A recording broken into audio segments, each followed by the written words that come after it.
잘 지내셨습니까? 자, 우리 로마서를 보도록 합니다. 로마서, 우리 오늘은 8장 5절부터 봅니다. 로마서 8장 5절부터 봅니다.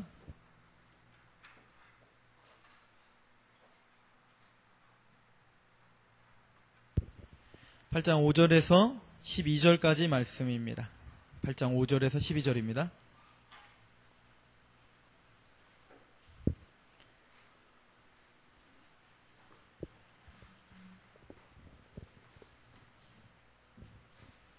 다 찾으셨습니까? 8장 우리 5절에서 12절까지 우리 한 목소리로 봉독합시다. 시작. 육신을 쫓는 자는 육신의 일을, 영을 쫓는 자는 영의 일을 생각하나니 육신의 생각은 사망이요 영의 생각은 생명과 평안이니라. 육신의 생각은 하나님과 원수가 되나니 이는 하나님의 법에 굴복지 아니할 뿐 아니라 할 수도 없음이라. 육신에 있는 자들은 하나님을 기쁘시게 할 수 없느니라. 만일 너희 속에 하나님의 영이 거하시면 너희가 육신에 있지 아니하고 영에 있나니 누구든지 그리스도의 영이 없으면 그리스도의 사람이 아니라. 또 그리스도께서 너희 안에 계시면 몸은 죄로 인하여 죽은 것이나 영은 의를 인하여 산 것이니라. 예수를 죽은 자 가운데서 살리신 이의 영이 너희 안에 거하면 그리스도 예수를 죽은 자 가운데서 살리신 이가 너희 안에 거하시는 그의 영으로 말미암아 너희 죽을 몸도 살리시리라. 아멘. 우리 12절까지 한번 읽읍시다. 시작. 그러므로 형제들아 우리가 빚진 자로 돼 육신에게 져서 육신대로 살 것이 아니니라.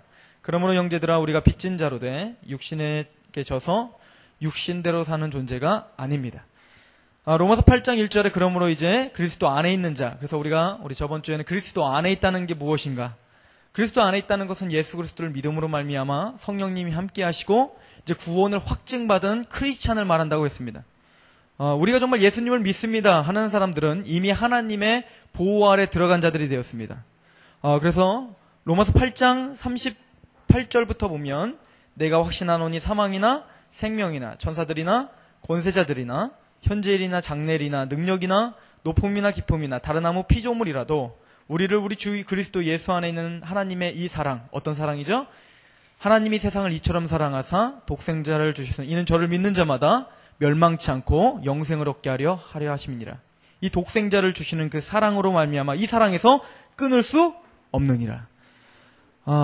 이것은 우리들이 하나님을 믿는 그 순간, 여러분들이 각자가 예수 그리스도를 믿는 그 순간 하나님께서 선포하신 약속의 말씀입니다.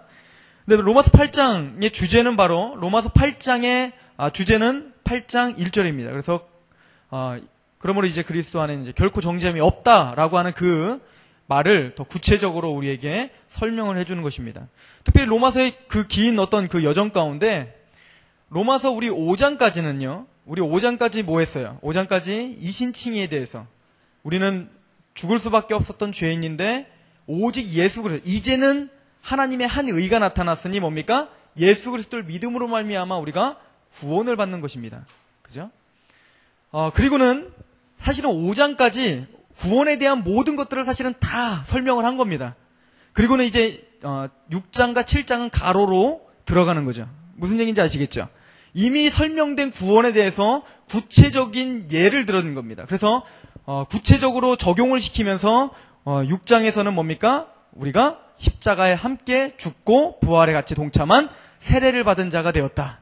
그리고 또 우리는 7장에서 그리스도와 연합한 자가 되었다. 그러므로 그런 자가 되었으므로 이제는 그리스도 안에 있는 자는 결코 정죄함이 없다. 즉 그런 어떤 사도 바울의 어떤 그 흐름 가운데 오늘 말씀을 봐야 될 줄로 믿습니다.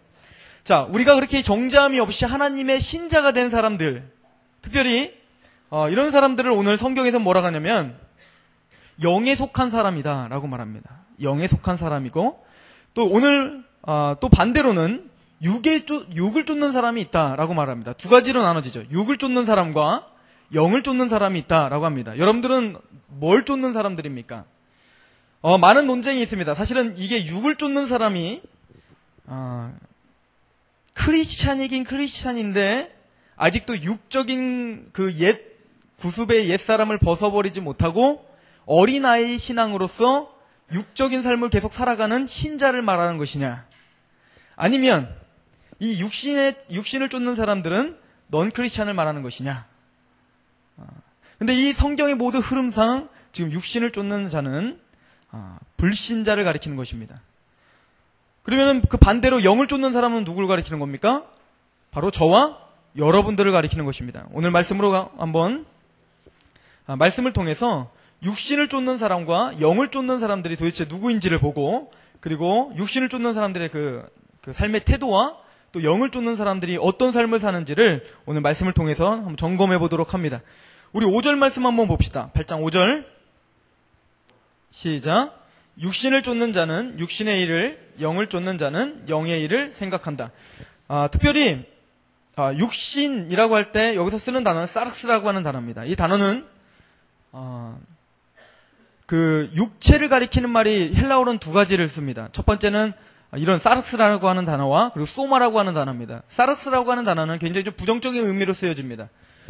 특별히 죄된 우리 육체를 갖고 있어. 그러니까 우리 육체를 갖고 있어서 하나님 앞에 순종치 못하고 자꾸 죄 가운데로 우리를 끌고 가는 어떤 그 우리의 인생의 욕심과 우리 인생을 자꾸 죄 가운데, 죄의 구렁텅이로 자꾸 끌고 가려고 하는 어떤 세력, 그 힘, 그것을 우리는 뭐라고 하냐면 사르스라고 합니다.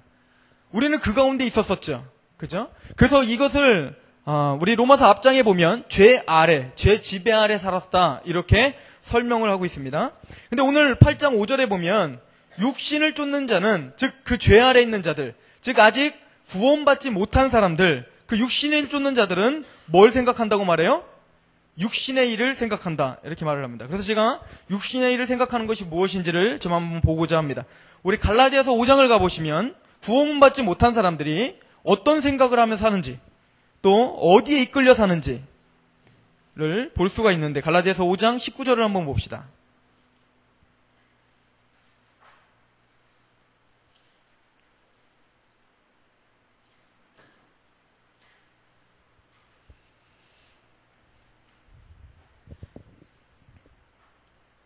자, 5장 19절 그 윗절에 보면요, 18절에 너희가 만일 성령이 인도하시는 바가 되면 율법 아래 있지 아니하리라. 지금까지 우리가 구원받지 못한 사람들은 어디 아래 있는 걸 계속 이야기했습니까? 율법 아래 메인 바 되었다. 우리는 율법의 남편에 있었다. 그때는 우리는 구원받지 못했습니다. 예수 그리스도로 말미암아 우리는 뭡니까? 이제는 율법이 죽고 우리는 새 시집을 갔죠. 우리는 예수 그리스도로 말미암아 새로운 결혼 생활이 시작되었다. 이게 구원받은 사람이다. 이렇게 우리가 본 것처럼 갈라디아에게 보낸 편지에서 바울은 동일한 그런 어조로 이야기를 합니다. 그러면서 말을 하기를 19절부터 보면 육체의 일은, 지금 육체의 일이 뭔지, 육체의 생각이 뭔지를 생각합니다.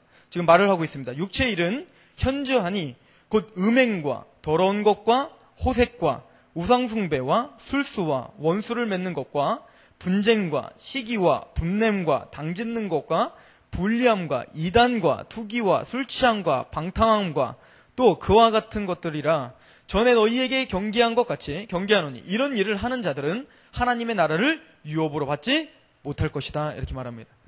즉 육신에 속한 하나님의 죄 가운데 율법 아래 매여서 아직도 여전히 구원받지 못한 사람들의 생각은 항상 이런 생각을 하고 있는 것입니다. 음행, 호색, 우상숭배, 술수. 예를 들어서 우리가 여기 우상숭배라고 하나만 보더라도 굉장히 지금 많은 것들을 열거했지만 이 모든 것은 굉장히 포괄적인 개념이에요. 우리의 삶 전 영역에서 충분히 모든 것을 다 공격받을 만한 내용들을 갖고 있죠. 그러니까 모든 삶 자체가 하나님에서 떠난 삶을 가리키는 것입니다. 특별히 우상숭배라고 할 때에도 우상숭배를 구체적으로 예를 들어서 불교 불상 앞에서 손을 빌어? 뭘 빌죠? 하여튼 그렇게 절을 하고, 또 이슬람에 가서 나는 알라를 믿는다고 막 절을 하고, 그런 것만 우상숭배가 아니라고 성경은 말합니다. 탐심이 곧 우상숭배니라. 즉 하나님보다 더 사랑하는 것, 이것이 뭡니까? 우상숭배입니다. 즉 우리 안에 하나님이 없습니다. 하나님을 사랑하는 것이 없고, 그리고 뭡니까? 나의 욕심과 또 내가 우상이 되어서 내 욕심과 내 배만 채우고 내 배가 우상이 되었다라고 말했던 베드로의 고백처럼 그 모든 것에 있어서 하나님을 우선순위에 두지 않고 나 자신이 우선이 되고 또 돈이 우선이 되고 권력이 우선이 되고 명예가 우선이 된다면 그 모든 것들은 뭡니까? 다 우상숭배입니다. 이 모든 즉 육체 안에 있는 육체가 이끌리는 육체의 일을 생각한다는 것은 여러분들이 조금만 눈을 돌리면 충분하게 인지할 수 있는 거죠. 제가 이제 진천을 저희 이제 고향을 잠깐 내려갔을 때 저희 삼촌을 만났습니다. 저희 삼촌이 이 인터넷에 들어올 일이 없으니까 만약에 가입을 한다면은 과감하게 이렇게 가입을 시켜주지 마십시오. 제가 오늘 얘기해야 되니까. 그 삼촌을 만났는데, 그분이 사실은 이제 옛날에는 이렇게 공부를 많이 못 시켰잖아요. 저희는 또 진천이가 굉장히 시골 아닙니까?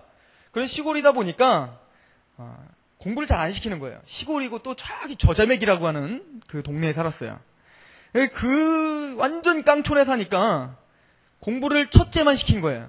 저희 큰 삼촌만 이렇게 시키고 저희 어머니부터 딸이니까 당연히 안 시키고 그 밑에 아들들이 쫙 4명이 더 있는데 3명이 더 있는데 3명은 다 이제 초등학교만 나오게 하는 그런 일.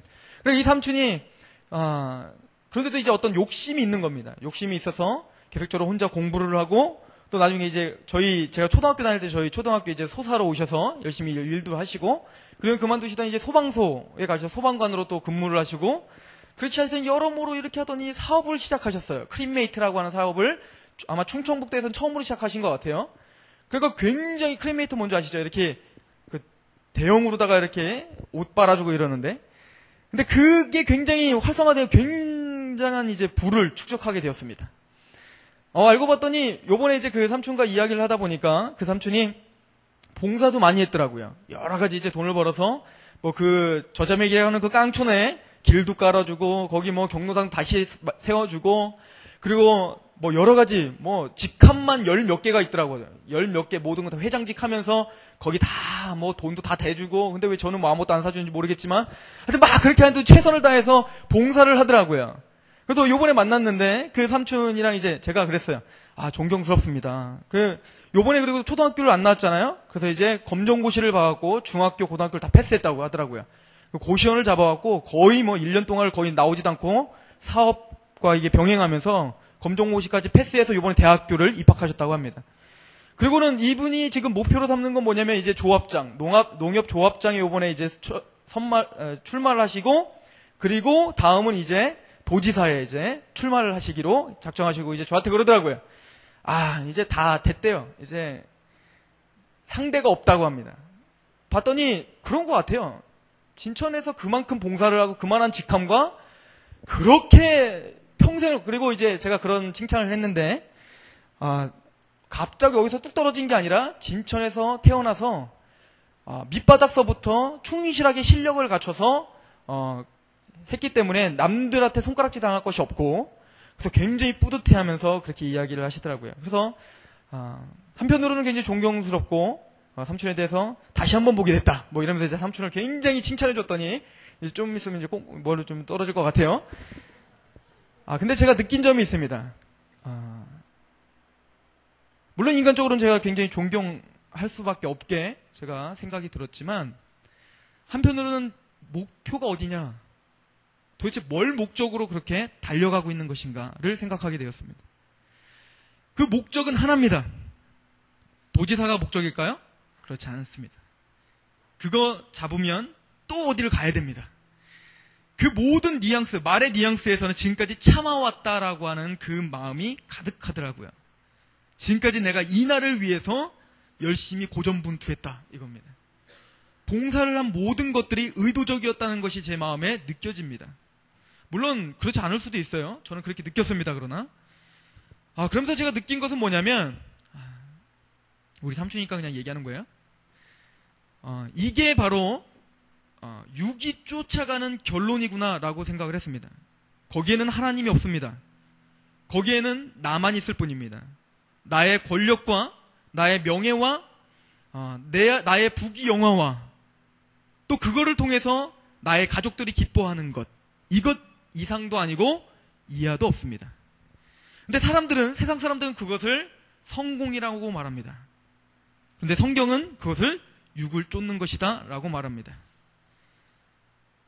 우리는 성공지향적인 삶을 사는 것이 아닙니다. 오늘 특별히 봤더니 음행과 호색과 우상 숭배와 술수와 원수를 맺는 것과 분쟁과 시기와 분냄과 당짓는 것과, 아니 도대체 그것과 지금 말한 것과 무슨 상관이 있습니까? 아니요.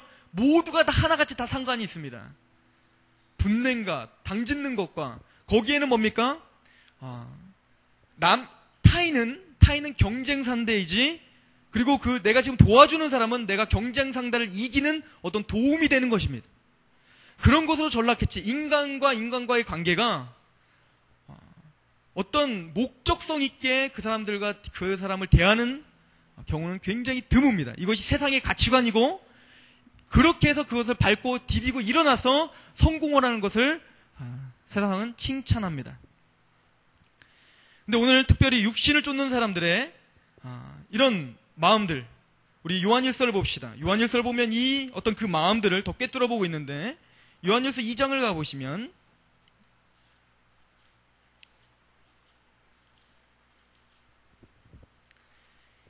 요한일서 2장 15절에서 17절입니다.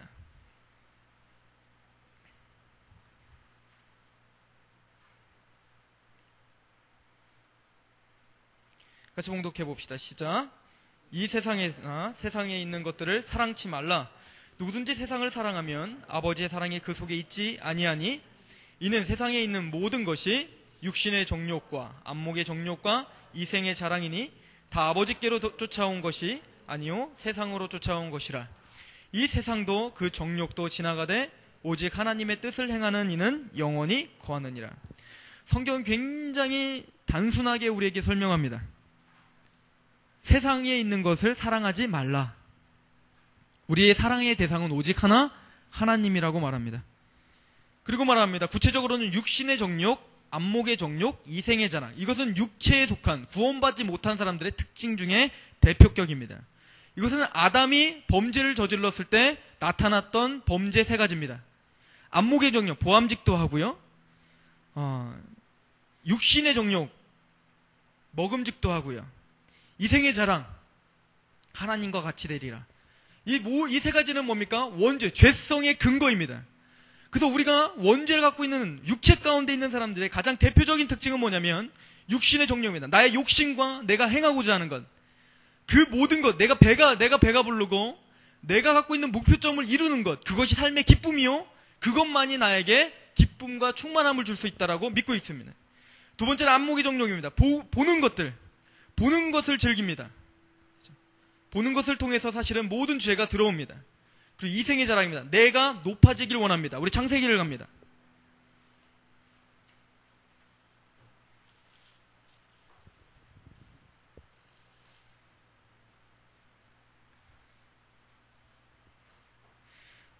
특별히 창세기에 가면 아담이 죄를 범하고 원죄 가운데, 그 죄성 가운데, 그 이생의 자랑과 안목의 정욕과 육체의 욕심을 갖고 있는, 그 죄성을 갖고 있는 아담을 통해서 대물림된 가인이 하는 행동을 보십시오. 4장 16절에 보면 이렇게 말합니다. 가인이 여호와의 앞을 떠나 어떻게 됐대요? 여호와의 앞을 떠나기 시작합니다. 그리고 점점 하나님과 멀어지기 시작합니다. 그리고는 그 결론이 어디로 가는지 보십시다. 17절입니다. 같이 한번 읽겠습니다. 시작. 아내와 동침하니 그가 잉태하여 에녹을 낳은지라. 가인이 성을 쌓고 그 아들의 이름을 성에 이름하여 에녹이라 하였더라. 자기의 아들을 낳고 성을 쌓습니다. 성을 쌓은 건 어떤 의미가 있습니까? 스스로를 보호하는 거죠. 이제는 뭡니까? 하나님을 의지하기보다 보호하는 그 책임을 나에게로 돌리고 내가 나 스스로를 보호해야 한다. 난 내 주먹을 믿죠. 그리고 어떻게 합니까? 성을 쌓기 시작합니다. 높게 쌉니다. 모든 사람들이 보란듯이 쌉니다. 그리고 그 이름을 누구로 짓습니까? 자기 아들 에녹이라고 이름을 짓습니다. 즉 뭡니까? 사람의 이름을 창대케 하는 것이 목적입니다. 하나님을 떠난 삶에서는 절대 하나님을 영화롭게 하고 하나님을 영광스럽게 할 수 없습니다. 우리가 이것은 특별히 세상에 있는 사람뿐만 아닙니다. 하나님을 믿는다라고 말은 하지만 실질적으로 거듭나지 못한 인생들이 있습니다. 그래서 분명히 교회 안에는 양과 염소가 있고 가라지와 알곡이 있다라고 말하고 있습니다.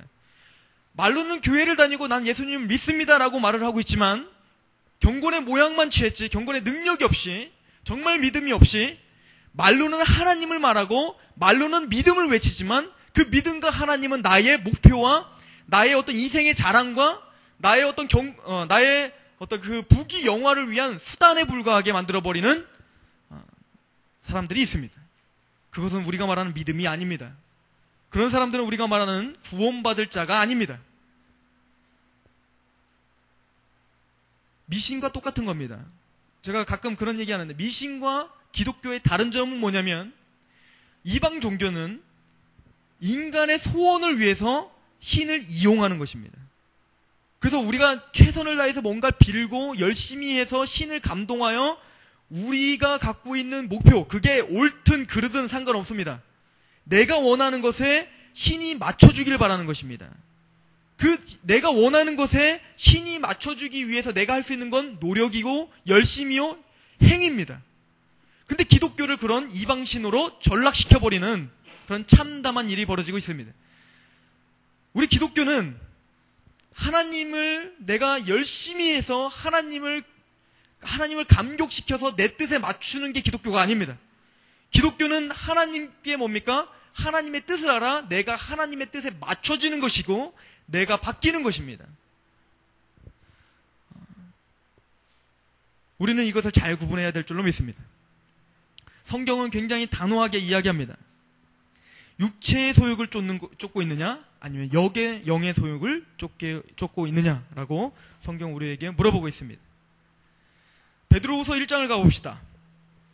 그런 육에 속한 사람들의 특징을 베드로 사도는 또 이렇게 이야기합니다. 베드로후서 1장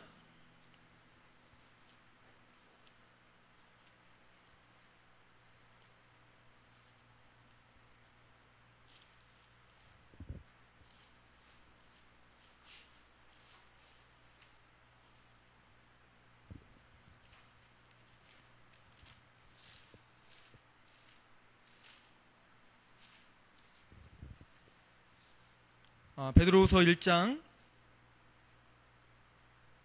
9절 말씀 한번 읽어볼까요? 시작.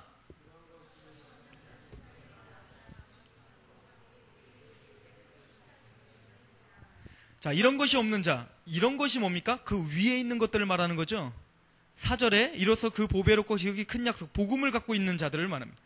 보배롭고 지극히 큰 약속, 복음을 갖고 있는 것, 복음을 우리에게 주사 이 약속으로 말미암아 너희로 정욕을 인하여 세상에 썩어질 것을 피하여, 즉 뭡니까? 그 육의 소욕을 피하는 것입니다. 세상의 가치관을 피하는 자들을 말합니다. 복음을 갖고 있다면 세상의 가치관에서 피하게 됩니다. 그리고 말을 합니다. 이 약속으로 말미암아 너희로 정욕을 인하여 세상에 썩어질 것을 피하여 신의 성품에 어디에 참여하였다? 신의 성품에 참여하였다. 그 신의 성품이 무엇입니까? 5절부터 이렇게 나열합니다.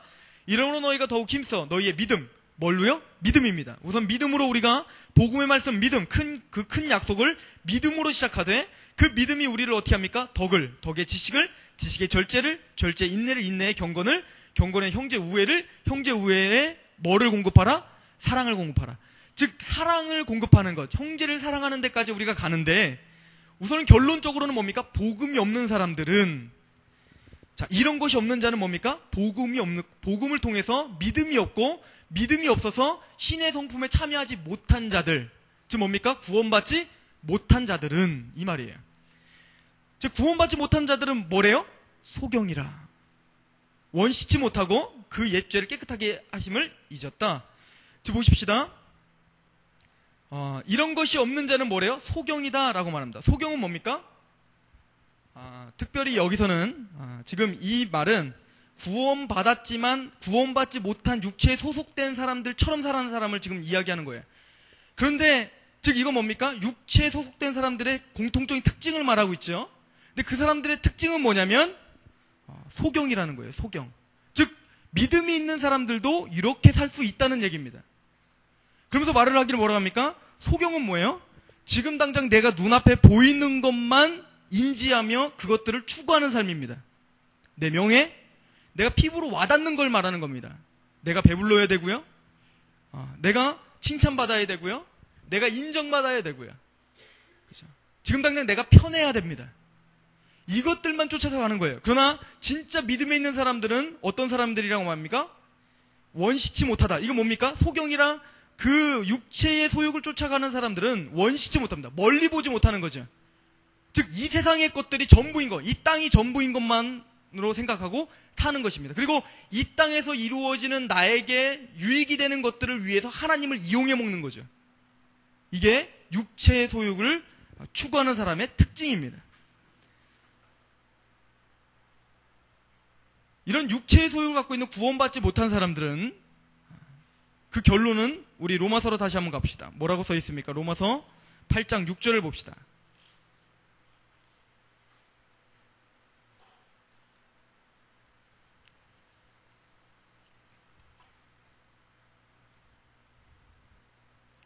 로마서 8장 6절 시작. 육신의 생각은 사망이요 영의 생각은 생명과 평안이라. 육신의 생각은 우리를 어디로 끌고 가려고 하는 게 목적이 있습니까? 사망입니다. 즉 죄의 싹은 사망이에요. 하나님과 점점 더 멀어져서 사단은 계속적으로 아담에게 유혹한 것처럼 우리에게도 유혹을 하는 것입니다. 네가 하나님같이 되리라. 네가 하나님같이 되리라. 그래서 그 성경에 보면요, 지금까지 수많은 사람들이 자기가 하나님 되고자 하려고 하는 그 욕구가 있습니다. 나는 그런 적 없는데요? 아니요. 사람들 마음 안에 내가 다 하나님 되고자 하는 마음이 다 들어있는 것입니다. 그래서 예를 들어서 바벨론의 왕이었던 그 왕도 어떻게 합니까? 자기가 성경에서 뭐라고 질타를 하고 있습니까? 너는 새벽에 계명성아. 즉 자기가 뭡니까? 하나님같이 되고자 하려던 그 높아진 마음. 왕이 되니까 뭡니까? 자기가 이제는 하나님처럼 내가 하나님 것 마냥. 그래서 모든 권력을 잡은 자들은 뭡니까? 독재나 이런 것들을 통해서 뭡니까? 나의 마음대로 하고 싶은 거예요. 즉 뭡니까? 내가 하나님 되는 것입니다. 내가 하나님이 돼서 모든 것을 다스리고 내 마음대로 하고자 하는 생각이 우리들 마음엔 다 있다는 얘기예요. 그래서 이게 어린이들 심리학을 공부하다 보면 그런 얘기가 있죠. 어린이들에게는 그 어른들을 자기 마음대로 조작하려고 하는 심리가 다 있다고 합니다. 어린이들조차. 예를 들어서 내 말대로 안 하면 울어버리든가 표정으로든가 그런 걸 통해서 그들을 압도해서 내 말을 듣게 하려고 하는. 저는 그걸 너무 잘 알아요.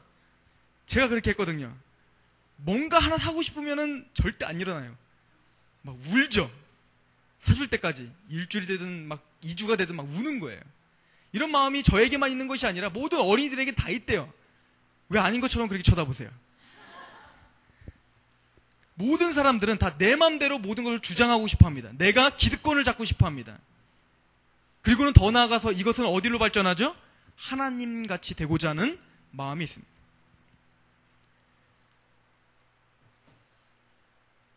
즉 지금 보여지는 그런 현 상황들을 통해서 내가 유익을 권하길, 내가 내 마음대로 원하는, 내 손에 잡히는 것들이 다 내 도구가 돼야지 직성이 풀리는, 이게 바로 하나님, 육을 쫓아가는 사람의 특징이라고 말합니다. 그런데 그런 죄, 하나님을 멀리 떠나는 그 죄의 결론은 죄삭은 사망이라고 말하고 그곳은 뭔가 지옥 형벌만 우리에게 기다릴 뿐입니다. 이런 상태에 있는 육체의 소욕을 쫓아가는 사람들의 특징 중에 하나는 7절입니다. 한번 읽어봅시다. 로마서 8장 7절 시작. 육의 생각은 하나님과 원수가 되나니 이는 하나님의 법에 굴복치 아니할 뿐 아니라 할 수도 없다. 그 육에 속한 사람들의 결론은 뭐냐면 하나님과 뭐가 되는 거예요? 원수가 되었다. 그건 어떤 특정한 사람만 그런 것이 아니라 여러분과 제가 그랬다는 얘기예요. 그래서 성경은 우리에게 뭐라고 하죠? 구원을 말할 때 우리가 원수 되었을 때에 하나님은 우리를 위해서 자기 아들을 희생시켜 주셨죠. 우리는 다 하나님 앞에 원수였습니다. 하나님의 법에 굴복치도 않았고, 왜요? 내 욕심대로 살아가니까요. 그렇게 할 수도 없다는 거예요. 철저한 무능력이라면. 하나님을 알 수가 없습니다. 하나님을 찾을 수도 없습니다. 여러분들이 창조과학에 대해서 굉장히 폭넓은 지식을 갖췄다고 해봅시다. 그리고 여러분들이 그 고대 철학서부터 현대에 이르는 철학까지 모든 걸 꿰뚫으면서 고대서부터 지금까지 또 중세 때부터 지금까지 있었던 모든 변증학을 신이 있다는 신존재 증명을 다 꿰뚫었다고 생각을 해보세요. 그리고는 여러분들이 이제는 불신자에게 가서 여러분들이 갖고 있는 모든 지식을 통째로 해서 그 사람들에게 막 설명을 했어요. 그럼 그 사람들이 받아들일까요? 이 세상이 시작되고 아담이가 타락한 이후로 그랬던 적은 한 번도 없습니다. 한 번도 지식으로 굴복하여 굴종하여 하나님을 믿는 경우는 한 번도 없는 거예요. 그 누구도 그렇게 할 수 없습니다. 단지 그런 노력을 할 뿐입니다. 그런 노력이 갸륵한 거죠. 하나님 보시기에 참 갸륵한 거죠. 어찌하든 나를 설명하려고 하는 그 노력이 참 이쁘구나 하지, 그것 때문에 한 번도 그 어떤 누구도 하나님을 믿는 역사는 없는 것입니다. 오늘 그걸 말하고 있는 거예요. 그 육체의 소욕을, 육체의 생각을 하고 있는 그 모든 사람들은 하나님의 일을 할 수도 없고 알 수도 없다, 철저한 무능력이다 라고 성경은 선포하고 있습니다. 고린도전서 3장을 보면 그렇게 말합니다. 보십니다. 고린도전서 2장을 봅시다. 고린도전서 2장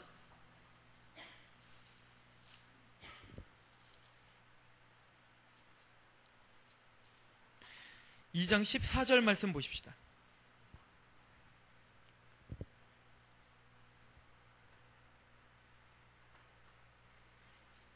같이 한번 읽어보겠습니다. 시작. 육에 속한 사람은 하나님의 성령의 일을 받지 아니하나니 저희에게는 미련하게 보이며 또 깨닫지 못하나니 이런 일은 영적으로야 분별함이니라. 자, 여기서 육에 속한 사람은 구원받지 못한 사람을 말하고요. 3장에 나오는 것, 고린도전서 3장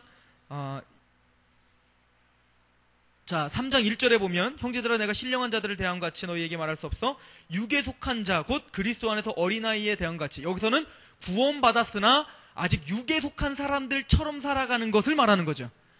그래서 육에 속한 사람이라고 할 때 두 가지 개념을 써요. 하나는 뭐냐면 진짜 구원받지 못한 사람, 그러나 아까 로마서에서 말한 것처럼 진짜 구원받지 못한 사람에 대해서 설명을 하고, 아까 우리 베드로 후서에서 말할 때 육에 속한 사람들처럼 너희들이 소경이고 원시치 못한다 라고 말할 때는 구원은 받았으나 아직 그 옛사람의 구습의 옛사람을 버리지 못하고 여전히 그 어린아이처럼 신앙생활하고 있는 사람을 가리킵니다. 그러니까 우리는 오늘 이 메시지, 육에 속한 사람에 대한 메시지를 두 가지 개념으로 여러분들을 적용시켜줘야 돼요. 첫 번째는 믿지 않는 사람들의 특성에 대해서 발견해야 됩니다. 그리고 또 하나는 뭡니까? 우리를 돌아봐야 돼요. 우리는 정말 어린아이와 같은 신앙을 하고 있는 것이 아닌가. 우리도 하나님의 백성으로서 우리는 이것 가운데 자꾸 끌림을 받고 이것을 즐기며 사는 것은 아닌가. 이렇게 생각을 하시면서 오늘 메시지를 들으셨으면 좋겠습니다. 그래서 특별히 오늘 2장 14절에는 구원받지 못한 육에 속한 사람들에 대해서 이렇게 말하죠. 하나님의 성령의 일, 그 하나님의 성령의 일, 영적 일이죠. 그 일을 받지 아니한 사람들은 저희에게는 뭡니까? 미련하게 보임이죠. 굉장히 미련해 보이는 거예요. 기독교 다니는 사람들이 너무너무 미련해 보이는 겁니다. 도대체가 이해가 가지 않는 거예요.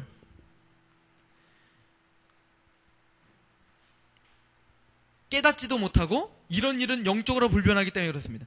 깨달을 수가 없어요. 육에 속해 있는 사람들은 하나님의 일과 복음과 하나님의 계획과 창조와 그 모든 섭리를 절대적으로 깨달을 수 없는 지경이다. 그래서 철저히 무능력이다라고 로마서는 말합니다. 다시 갑시다. 로마서 8장. 여러분들이 복음을 전해서 받아들이지 않았다고 해서 그래서 실망하지 마십시오. 내일 우리 전도축제예요. 그죠? 영혼사랑 축제인데 여러분들이 영혼사랑 축제를 통해서 여러분들에게 정말 가졌던 그 태신자들에게 다가가서 교회 한번 가자 했을 때 욕먹었다면 그래도 실망하지 마십시오. 당연한 거예요. 계속적으로 제가 이야기하지만 그건 당연한 거고 여러분들이 신기한 거라고요. 절대 깨달을 수 없는 겁니다. 절대 알 수가 없는 겁니다. 안타까워하셔야죠.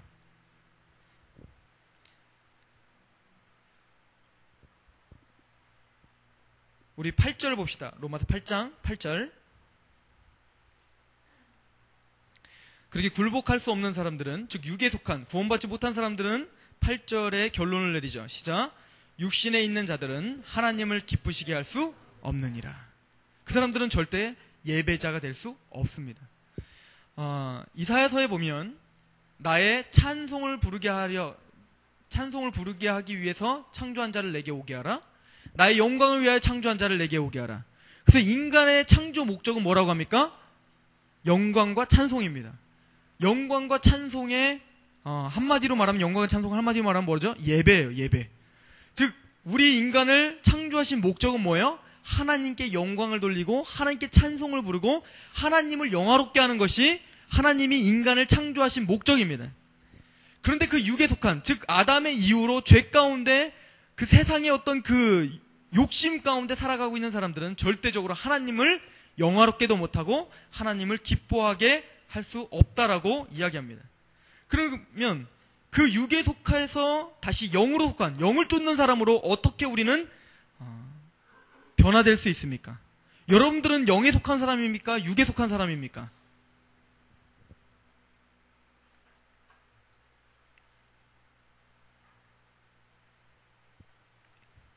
어디 속한 사람입니까? 영에 속한 사람들이죠. 영에 속한 우리들은, 그렇다면 우리가 육에 속해서 어떻게 영으로 속하게 되었습니까? 로마서 8장 2절은 그래서 이렇게 얘기했죠. 한번 읽어봅시다. 로마서 8장 2절 시작. 이는 그리스도 예수 안에 있는 생명의 성령의 법이 죄와 사망의 법에서 너희를 해방하였다. 오직 할 수 있는 방법은 우리로는 도대체 할 수 없어요. 왜? 우리는 육에 속했을 때에는 하나님을 알 수도 없고 깨달을 수도 없기 때문에 오직 하나님의 은혜 가운데 성령님의 그 법, 생명의 성령의 법이 죄와 사망의 법에서 우리를 어떻게 해야 돼요? 해방시켜야지만이 우리는 하나님을 볼 수 있고 그 일을 깨달을 수 있습니다. 에베소서 1장을 가봅시다.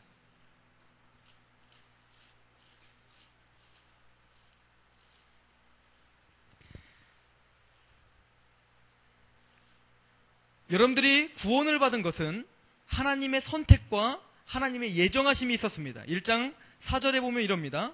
곧 창세전에 그리스도 안에서 우리를 택하사 우리로 사랑해서 그 앞에 거룩하고 흠이 없게 하시려고 그 기쁘신 뜻대로, 하나님의 뜻대로 우리를 예정하사 예수 그리스도로 말미암아 자기 아들들이 되게 하셨다. 하나님은 여러분들을 어떻게 하셨다는 거예요? 택해 주시고 여러분들을 구원하기로 작정하셨고 미리 계획하셨어요. 여러분들이 알기도 전에 하나님은 그렇게 이미 결정하셨다는 것입니다. 그런데 이걸 어떻게 이루어 주셨죠? 1장 7절에 우리가 그리스도 안에서 그의 은혜의 풍성함을 따라 그의 피로 말미암아 구속고 죄사함을 받았죠. 즉 하나님의 그 계획과 하나님의 그 뜻을 이루기 위해서, 완성하기 위해서 이 땅에 예수 그리스도가 이 땅에 오실 수밖에 없었습니다. 왜요? 로마서 8장 3절에 율법이 육신으로 연약하여 할 수 없는 그것을 오직 하나님의 아들은 하실 수 있기 때문에 그 아들 되시는 예수님이 이 땅에 오실 수밖에 없었던 것입니다. 그런데 이 모든 복음, 우리를 위해서 하셨던 그 모든 복음은 우리가 육신에 속했을 때는 알 수도 없었고 깨달을 수도 없었다. 그걸 지금 말하고 있었죠. 그런데 우리가 이것을 어떻게 알 수 있었습니까? 9절 말씀, 우리 8절 9절 한번 읽어봅시다. 에베소서 1장 8절 9절 시작. 이는 그가 모든 지혜와 총명으로 우리에게 넘치게 하사 그 뜻의 비밀을 우리에게 알리셨으니 곧 그 기쁘심을 따라 그리스도 안에서 때가 찬 경륜을 위하여 예정하신 것이라. 오직 하나님이 우리에게 어떻게 하셨다는 거예요? 모든 지혜와 총명으로 우리에게 넘치게 하셨습니다. 즉 우리는 무지하여서 육에 속해서 철저히 하나님을 알 수가 없었는데 하나님이 우리에게 어떻게 하셨다는 거예요? 그 사단의 권세를 깨트리시고 하나님을 알도록 하나님은 우리를 인도하셨다. 그래서 생명의 성령의 법, 즉 성령님께서 우리의 마음을 녹여주시고 우리를 그 뜻을 알게 하셨다. 이것은 이미 구약시대에 예언된 얘기입니다. 우리 에스겔서 36장을 가봅시다. 에스겔서 36장에 가보시면 신약시대의 새 언약에 대해서 이야기하면서 그 새 언약이 일어날 때에 이런 일들이 일어날 것이다 라고 에스겔을 통해서 예언을 합니다. 특별히 이스라엘 백성들이 바벨론에서 포로로 귀환하는 그 장면과 황무했던 땅에서 다시 회복되는 것을 빗대어 우리들에게 예언을 하는데 보십시다. 36장 25절부터 볼게요. 시작. 맑은 물로 너희에게 뿌려서 너희로 정결케 하되 곧 너희 모든 더러운 곳에서와 모든 우상을 섬김에서 너희를 정결케 할 것이며 또 새 영을 너희 속에 두고 새 마음을 너희에게 주되 너희 육신에게 굳은 마음을 제하고 부드러운 마음을 줄 것이며 또 내 신을 너희 속에 두어 너희로 내 율례를 행하게 하리니 너희가 내 율례를 지켜 행할지니라. 자, 우리가 육에 속한 사람에서 영에 속한, 영을 쫓는 사람으로 바뀌는 과정을 우리는 뭐라고 표현하냐면 거듭난다라고 표현합니다. 믿으십니까? 예수님께서 이렇게 표현했어요. 내가 진실로 진실로 너희에게 이르노니 거듭나지 아니하면 하늘나라를 볼 수 없다. 또 말합니다. 내가 진실로 진실로 너희에게 이르노니 뭐와 뭐로? 물과 성령으로 거듭나지 않으면 하나님 나라에 갈 수가 없느니라. 그렇다면 물과 성령이 무엇입니까? 오늘 그 예수님이 말씀하신 그 물과 성령을 말할 때는 이미 구약을 꿰뚫고 있었던 예수님과 또 바리새인과 서기관, 그 당시에 알고 있었던 구약 시대의 그 흐름을 알고 있었던 그 사람들에게 물과 성령은 구약을 기반으로 이야기한 겁니다. 오늘 에스겔서의 예언을 기반으로 이야기합니다. 무슨 얘기냐면 25절에 맑은 물로 너희에게 뿌려 너희를 정결케 한다, 이런 말이 있죠. 이게 뭐냐면 제사를 드릴 때 제사장은 어떻게 하죠? 제물을 물로 다 뿌려가지고 정결케 하는 작업을 먼저 해야 돼요. 왜요? 흠없는 제사를 드려야 하기 때문에 그렇죠. 그런 것처럼 우리가 하나님 앞에 제물로 나와서 하나님의 거듭나기 위해선 우리가 먼저 어떻게 해야 돼요? 물로 뿌려 정결케 돼야 되는데, 우리는 물 세례 100번 1000번 받아봤자 절대 죄가 씻어지는 게 아니에요. 우리가 정결케 될 수 있는 방법은 뭐죠? 우리의 죄가 씻어지는 방법은 여전히 복음을 들음으로 씻어지는 것입니다. 그래서 말씀을 들음으로, 즉 그 물로 씻어서 그 다음에 뭐죠? 26절 또 새 영을 너희 속에 두어, 즉 뭡니까? 성령님을 통해서 우리의 영을 회복시켜주는 것입니다. 에스겔에게 마른 뼈에게 어떻게 합니까? 말씀을 대원하니까 뼈들이 맞춰지고 살이 붙고, 거기에 뭡니까? 다시 한번 대원했더니 거기에 뭐가 들어갑니까? 영이 들어가죠. 생기가 들어가죠. 생기가 들어가고 어떻게 합니까? 군대가 되는 것처럼 우리가 죽어있고 영적으로 죽어서 하나님을 무지해서 보지 못했던 우리들, 하나님의 일을 깨닫지도 못하고 하나님의 그 구원의 그 비밀을 알지 못했던 우리들에게 우리 뭡니까? 복음을 듣는 그 순간, 말씀을 들을 때 뭡니까? 그 예수 그리스도로 이루어진 그 십자가와 부활의 복음을 들었을 때 우리의 죄가 씻어지고, 그리고 뭡니까? 새 영, 성령님을 통해서 우리의 영이 회복되고 예수님의 부활에 연합되어 살아나는 역사가 일어나더라는 거예요.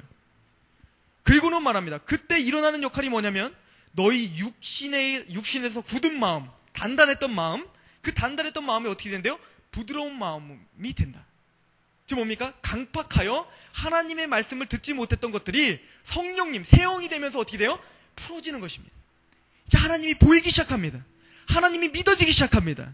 하나님이 나의 구주로, 예수님이 나의 그리스도요 주님으로 받아들여지기 시작합니다. 그리고 만세전부터 나에게 허락했던 그 구원의 그 메시지가 이제는 감격으로 나에게 찾아오기 시작합니다. 이것이 뭡니까? 다시 영적인 사람으로 기경되는 과정입니다.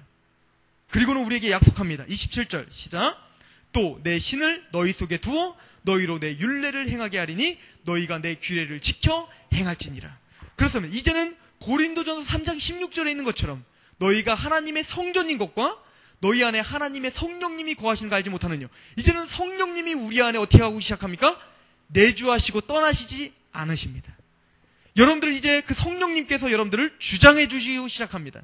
그래서 여러분들의 육의 소욕들을 성령님께서 이제는 제어하실 것입니다. 그리고는 이제는 하나님의 법칙과 하나님의 뜻대로 살 수 있도록 여러분들의 눈을, 여러분들의 시각을 옮겨주시는 것입니다. 그래서 로마서는 이렇게 얘기합니다. 다시 한번 갑시다. 로마서 8장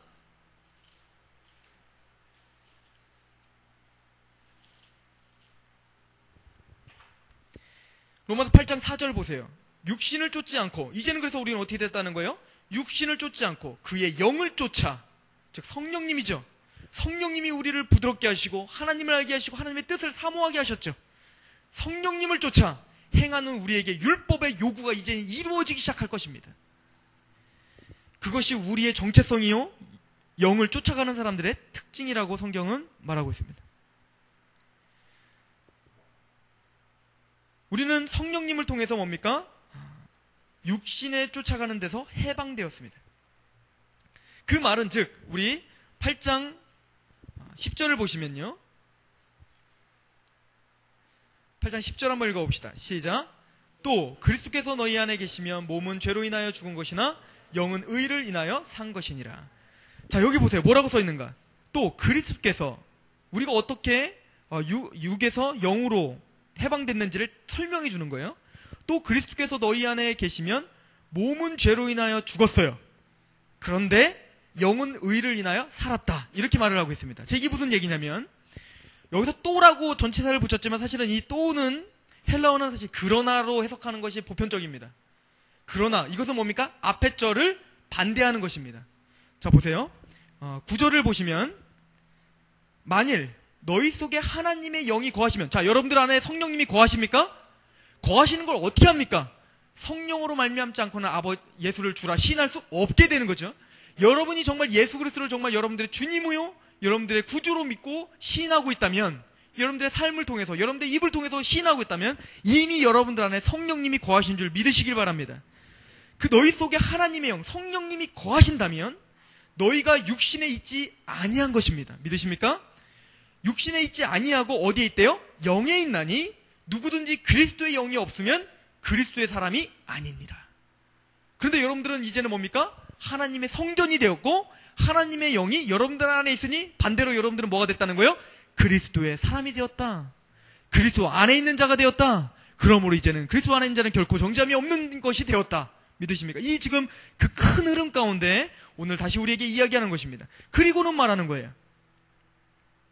그리스도의 영이 없으면 그리스도의 사람이 아니니라. 그러나 그리스도의 영이 없으면 그리스도 사람이 아니다. 그러나 그리스도께서 너희 안에 계시면, 반대로 그리스도께서 만약 너희 안에 계시면, 이해가십니까? 너희 안에 계신다면 몸은 죄로 인하여 죽은 것이고, 무슨 얘기입니까? 우리 크리스찬의 지금 상태를 지금 묘사하는 거예요. 몸은 어때요? 죄로 인하여 죽어 있는 상태다. 무슨 얘기입니까? 여기서 말하는 몸은 소마를 쓰는 거예요. 소마. 갑자기 사르스 육체 사르스 이렇게 쓰다가 여기서는 갑자기 소마 이렇게 바꿉니다. 즉 여기서 말하는 몸은 철저히 죄성, 우리를 끌고 가는 죄성, 죄악 가운데 끌고 와서 마지막에는 사망으로 이끌어가는 육체를 가리키는 것이 아니라 그냥 우리 몸을 말하는 겁니다. 진짜 몸. 육체를 가리키는 몸을 가리키는 거예요. 이해 가십니까? 우리의 몸은 뭐래요? 죄로 인하여 죽었다. 이미 여러분들의 몸은 죽어있는 몸이에요. 이 몸은 죽어있어요. 살아있으나 죽어있는 몸입니다. 언제부터? 로마서 5장에 한 사람의 범죄함으로, 한 사람의 불순종함으로 말미암아 모든 사람이 뭐에 되었어요? 죄인 된 것처럼. 즉 그때 우리는 이미 사형 선고 받은 것입니다. 그때 이미 우리 썩어질 몸은 이미 죽음의 상태로 딱 결정된 거예요. 근데 지금 구원을 받은 우리, 영에 속한 우리들도 이 몸은 여전히 죄로는 뭡니까? 이 몸은 죽어있는 상태입니다. 죽어가고 썩어지고 없어질 것입니다. 그래서 나중에 우리 11절 보세요. 지금 이 맥을 우리가 잘 아셔야 됩니다. 11절에 예수를 죽은 자 가운데 살리신 이의 영이 너희 안에 거하시면, 그리스도 예수를 죽은 자 가운데 살리신 이가 너희 안에 거하시는 그 영으로 말미암아 너희 죽을 몸도 어떻게 하신대요? 살리시래요. 이건 뭡니까? 재림을 말하는 거예요. 재림 때 마지막 온전한 몸을 덧입을 것에 대한 소망을 다시 말하는 거예요. 그래서 그 윗절은 뭡니까? 우리의 몸은 죽어있는 상태다. 왜요? 무슨 얘기죠? 여전히 우리 육체는 여전히 우리의 소욕을 위해서, 욕심을 위해서 우리를 자꾸 끌어가는 존재로 죽을 때까지 우리가 싸울 거예요. 이해가십니까? 그런 죽어있는 상태입니다. 그러나 죽은 것이나, 10절에 죽은 것이나, 그러나 영은, 우리의 영은 어떻게 됐대요? 의를 인하여 산 것이니라. 여기서 의는 뭡니까? 이제는 율법 외에 하나님의 한 의가 나타났으니 예수 그리스도로 말미암아 이뤄놓은 의를 말합니다. 즉 예수님을 믿음으로 말미암아 우리가 의롭다함을 받는 걸 말하는 거예요. 즉 예수님을 통해서 받은 그 의로 말미암아 우리의 영은 어떻게 됐대요? 살아났다. 영은 살아났어요. 영은 살아있습니다. 그러나 이 육체는 여전히 죽을 몸인 거예요. 이해 가십니까? 그런데 놀라운 사실은 이 죽을 몸도 궁극적으로는 썩지 아니할 몸으로 다시 부활할 것을 말합니다. 11절 다시 한번 읽읍시다. 시작. 예수를 죽은 자 가운데서 살리신 이의 영이, 자 보세요. 예수를 죽은 자 가운데서 살리신 영이 누굽니까? 성령님이죠. 성령님이 예수님을 부활시켰잖아요. 그 예수님을 부활시킨 그 능력의 성령님께서 우리 안에 거하시죠. 우리가 성도니까 성령이 우리 안에 거하신다고 말했으니까요. 그게 그리스도의 사람이라고 했죠. 성령님이 우리 안에 거하시니까 어떤 일이 벌어지냐면, 그리스도 예수를 죽은 자 가운데서 살리신 이가 하나님이시죠. 성령님을 통해서 하나님이 그렇게 살리신 거잖아요. 그 하나님께서 너희 안에 거하시는 그 영, 누굽니까? 성령님이죠. 그 성령님으로 말미암아 너희의 죽을 몸도 어떻게 하신대요? 살리는 역사를 하실 것이다. 즉 뭡니까? 성령님이 앞으로 예수님이 재림하실 때 여러분들을 썩지 아니할 온전한 영원한 몸으로 바꿔주실 것입니다. 아멘. 최종적인 승리와 최종적인 여러분들을 하나님에게 기뻐하시는 자로 완성시키는 일을 성령님이 해주시겠다는 것입니다. 이 얘기는 여러분들이 구원받는 것은 단순히 계속적으로 우리가 반복적으로 얘기하는 거예요. 구원받는 것은 단순히 나는 영혼 구원 받았으니 할렐루야로 끝나는 것이 아니라 우리는 어디를 지향하고 계속 가는 겁니까? 온전한 구원. 온전한 구원. 영혼 구원은 이미 받은 거예요. 그런데 온전한 구원은 뭡니까? 우리의 온 전 인격이 하나님 앞에 온전해질 때까지를 우리는 바라보는 것입니다. 그러나 그건 우리가 할 수 있는 게 아니에요. 오직 성령님이 하시겠다는 것입니다. 이 말씀을 그래서 12절은 그렇게 말하는, 그러므로 형제들아 우리가 빚진 자로 돼. 빚졌다는 게 뭡니까? 우리가 율법에 빚진 게 아닙니다. 율법에 빚진 게 아니다, 이 말을 하는 거예요. 우리는 율법에 뭔가 도움을 받고 율법의 도움을 받아 우리가 이렇게 된 것이 아니라 하나님의 은혜와 성령님에게 빚진 자들이 된 거예요. 성령님과 그 빚졌다는 건 뭡니까? 거저 우리에게 뭔가 꿔줬다는 거, 뭔가 이렇게 꿔준 거잖아요, 그죠? 성령님께서 우리에게 뭡니까? 뭔가를 주신 겁니다. 빚졌어요. 우리는 책임감이 있습니다. 어떤 책임감이죠? 이제는 율법의 육신의 소욕을 쫓지 않는 자가 된 것이니라. 이걸 말하는 것입니다. 성경은, 특별히 바울 사도는 너무나 명확하게 이 메시지를 우리들에게 전하고 싶어 하십니다. 이제 우리들이 성령님을 통해서 영혼의 구원을 받고 하나님의 백성으로서 더 이상 우리는 끄덕임이 있어요, 없어요? 없습니다. 영혼 구원을 받는 그 즉시 그러면 결코 정죄함이 없고 하나님의 사랑에서 끊을 자는 아무도 없습니다. 그러나 그렇다고 해서 너희들이 육신을 쫓아가며 살면 안 되는 거 아니냐 이겁니다. 너희들이 누구에게 빚졌느냐? 너희들이 육신에게 빚졌느냐? 너희들이 율법이 그렇게 살려줬느냐? 너희들의 행함이 그렇게 살려줬느냐? 그렇지 않지 않느냐? 성령님과 예수 그리스도의 은혜의 빚을 져서 너희들이 이렇게 살아난 존재가 되었고 영혼 구원을 받았고 끝내 너희들을 영원한 온전한 구원을 일으켜 영화의 구원을 일으켜 주실 그분도 성령님 아니냐? 그러니 성령님을 의지하며 너희들이 오늘도 살아야 되는 거 아니냐? 이 얘기를 이제부터 다음 주에 볼 그 장에 계속적으로 이어져 나가는 것입니다. 영을 쫓는 자는 영의 일을 생각합니다. 우리 5절 봅시다. 8장 5절. 육신을 쫓는 자는 육신의 일을, 영을 쫓는 자는 영의 일을 생각하게 돼 있다고 말합니다. 그 영의 일이 뭡니까? 이거를 한번 마지막으로 보고 우리 끝마칩시다. 고린도전서 2장입니다.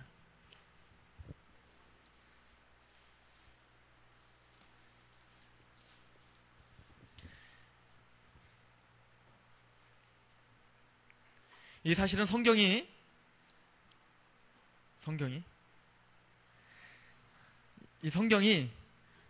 그 당시에 가장 쉬운 언어로 썼어요. 헬라어에는 철학자들이 쓰는 헬라어가 따로 있고요. 그리고 이 언어는 코인의 언어입니다. 코인의 헬라어입니다. 이 코인의 헬라어는 시장바닥에서 쓰는 언어입니다. 그러니까 누구나 알아들을 수 있게 쓴 게 바로 이 성경이에요. 그런데 시대와 문화가 다르기 때문에 우리는 굉장히 난해하게 보이는 겁니다. 그죠? 그래서 지금처럼 막 이렇게 막 복잡하게 막 설명을 하고 이런 작업을 할 수밖에 없는데 여러분들은 참 잘 알아듣는 걸 이거 지금 얘기하려고 하는 거예요. 자, 봅시다. 고린도전서 2장 7절. 기니까 제가 쭉 읽겠습니다. 쭉 읽으시면 제가 뭐 굳이 설명을 하지 않아도 지금까지 들었던 메시지를 생각하시면서 이걸 읽으면 그러네 이렇게 딱 아실 거예요. 자, 보세요. 여러분들은 굉장한 수준에 올라와 있어요. 고린도전서 2장 7절부터 제가 읽습니다. 오직 비밀한 가운데, 비밀이죠. 뭔 말인지 알죠? 시작부터 여러분들 뭔지 알아요? 이게 비밀인 가운데 이게 얘기했다는 게, 그죠? 오직 비밀한 가운데 있는 하나님의 지혜를 말하는 것이니, 그렇죠.